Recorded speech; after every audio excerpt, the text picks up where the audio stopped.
Bonjour et bienvenue dans cette vidéo consacrée aux modules.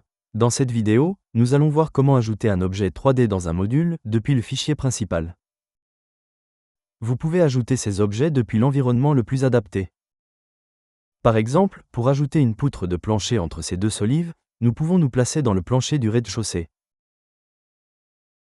Par défaut, les modules ne sont pas visibles.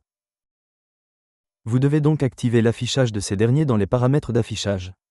Sous la fonction « Configuration écran », accessible sous le menu Fichier, Configuration, vous devez aussi augmenter la zone visible sous le plancher. Les solives des modules sont désormais visibles. Depuis le menu contextuel du clic droit, sous le groupe Composants, on appelle la fonction de création de barre suivant X, puis l'on place la solive entre les deux solives existantes, à l'axe de celle-ci. En retournant dans la construction libre, on peut désormais apercevoir notre solive. Dans le navigateur de bâtiment, sous module Insertion, vous retrouvez la liste des modules insérés. En passant sur le module concerné, vous pouvez remarquer que la solive n'appartient pas au module.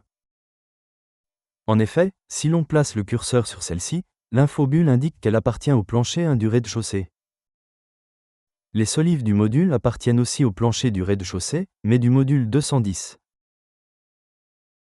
Pour changer cette affectation, vous devez effectuer un clic droit sur l'entrée « Module Insertion » dans le navigateur de bâtiment et appeler la fonction « Ajouter un composant à partir d'un composant de référence ». Il vous faut ensuite sélectionner un composant appartenant au module, puis le composant que vous souhaitez ajouter au module. Après cela, le composant est automatiquement ajouté aux autres insertions,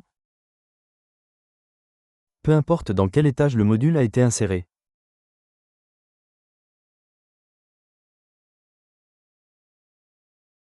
Lorsque vous sauvegardez le fichier principal, une fenêtre vous invite à sauvegarder les modifications dans le fichier module d'origine.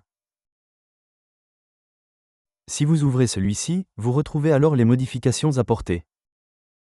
Merci d'avoir visionné cette vidéo en espérant qu'elle vous a été utile.